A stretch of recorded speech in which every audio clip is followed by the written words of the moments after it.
السلام عليكم ورحمة الله وبركاته، ازيكم يا لعيبة عاملين ايه؟ اهلا بيكم في حلقة جديدة مع قناة اللعيب. النهارده ميعادنا مع نصايح الفانتسي. ناس كتير قوي عندها ناس كتير ايه اللعبة كلها عندها هالاند مصاب، طب هيلعب ولا لا؟ طب لو كده هل ابيعه ولا اخليه؟ في نفس الوقت انا عندي تريبير موقوف، طب اعمل ايه؟ كل ده هنقول لكم الحلقة دي. قبل ما نبدأ ما تنساش تدعي لاخواتنا في فلسطين ربنا يرفع عنهم الاحتلال، وما تنساش طبعا تعمل لايك وسبسكرايب وتفعل الجرس ويوصلك الفيديوهات اول باول. معاك محمود عبد الرحمن ويلا بينا نبدأ الحلقة.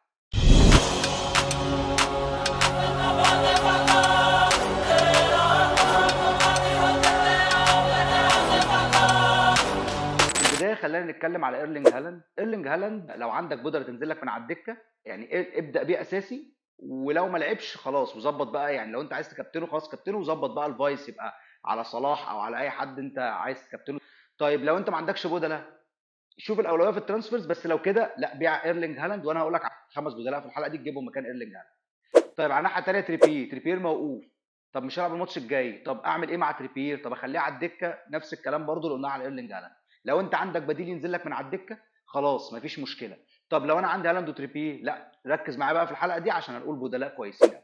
اول بديل لايرلينج هالاند وده انا شايفه انه تبديل الى حد ما منطقي، ان انت لو ما عندكش جونال الفاريز خلاص بيع هالاند وهات جونال الفاريز. طيب ايه الفكره؟ الفكره ان خلاص انت بقى عندك كفر من هجوم مانشستر سيتي وخلاص انت كده ايه ريحت دماغك.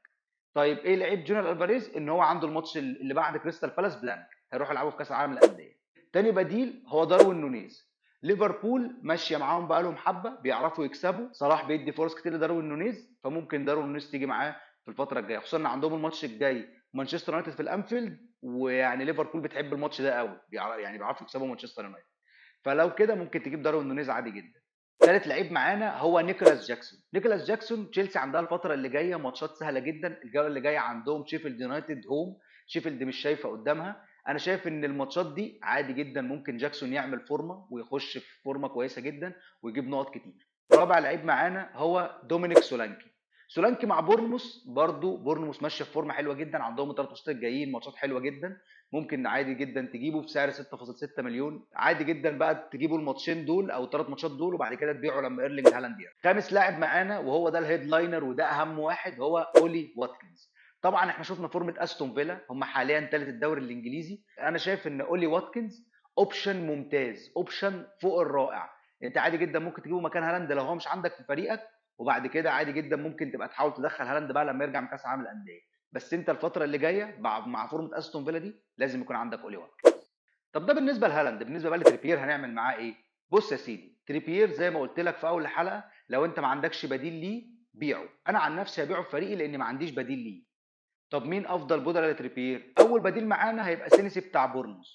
الواد ده بقى له ماتشين كل ماتش جاب 15 نقطه في 14 نقطه ودخل فورمه كويسه، ولكن انا ما برجحوش قوي لسبب مهم جدا، ان بورنموث عندهم الفتره اللي جايه هم 3 ماتشات بس اللي سهلين، بعدين هيخشوا في ماتشات صعبه.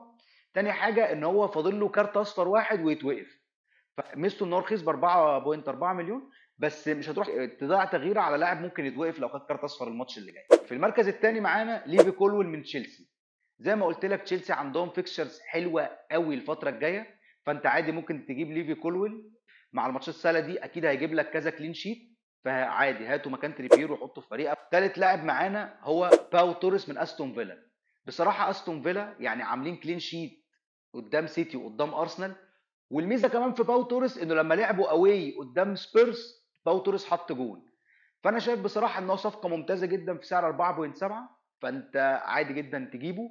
يعني حتى لو انت برضو عندك ماتي كاش خذلك وما بينزلكش كتير، لا انا شايف ان باو توريس اوبشن كويس جدا وفي سعر ممتاز. رابع لاعب معانا هو ارنولد عراء يا حبيبي ده راجل. رونالدو بابا. ارنولد فورمه كويسه، بيشوط من بره ال 18، بيتقدم كتير جدا، اي نعم اجوان ليفربول بتخش من جبهته هو بس بيتقدم وبيجيب اجوان.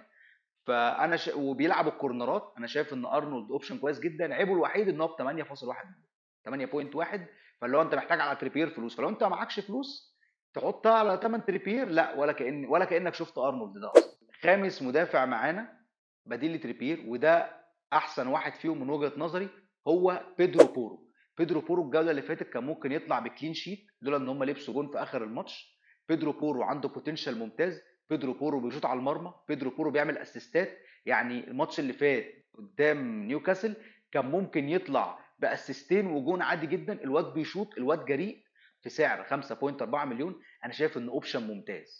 كده قلنا بدائل تريبير. نصايح بقى عموما، انا عن نفسي كنت خلاص يعني لولا الايقاف بتاع تريبير والاصابه بتاعت هالاند، انا كنت بحاول بقى كل الطرق ادخل سون في فريقي. سون في فورمه خطيره جدا، سون لاعب ممتاز. مشكلته الوحيده بس انه كمان كام جوله هيسافر عشان يلعب مع كوريا في كاس اسيا. فانا شايف ان انت يعني اهم لاعب لازم يدخل فريقك النهارده قبل بكره هو هيوم من سون الكوري الجنوبي.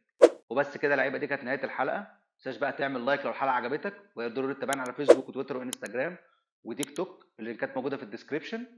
لو عندك اي سؤال اكتبه لنا في الكومنتات، وهنرد عليك في الكومنتات، او هنعمل حلقه مخصوص هنرد عليك. بس كده دي كانت نهايه الحلقه. شكرا جدا لمتابعتك، والسلام عليكم ورحمه الله وبركاته.